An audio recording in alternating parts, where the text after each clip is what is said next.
Well, the impeachment trial is now underway in Washington, while the man at the center of the fight is watching from Switzerland. Joining us now in studio is Dr. Sean Wilson, a political science professor at Wright State University, as we break down this process. Thank you for being with us here tonight. Thank you, Brooke. I think it's important to establish today that what we're seeing is not the trial itself. We're still talking about the rules. In other courts across the United States, those rules are already set. Why are these up for debate right now? Well, this is a process that's given over to the Senate, and each institution can create its rules. You know, the House had a process that had some rules that were controversial, and now the Senate is going to have its rules, and it's trying to use the same model that they used in the Clinton impeachment, and it looks like they have the votes for that. Mitch McConnell seemed to think that he had 53 votes for it. It looks like he does, but he did have to amend those a bit today, and I think that his rules are going to pass. From the political side of this, we've heard a lot about being able to call witnesses for this trial. What would you say the argument against witnesses would be?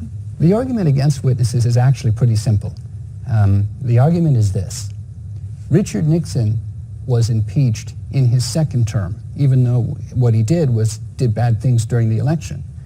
Bill Clinton was impeached in his second term.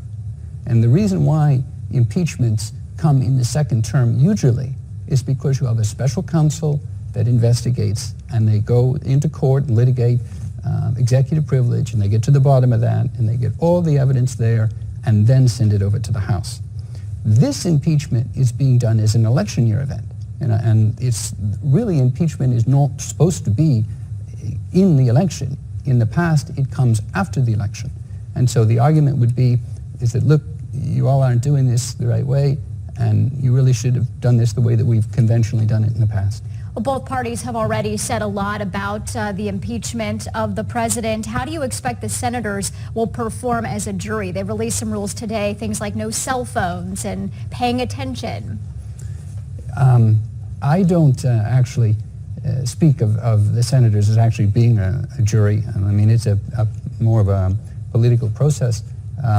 But my sense is, I've read some things where it's going to be uncomfortable for them, you know, because they have to be there. Normally, they don't always have to be there.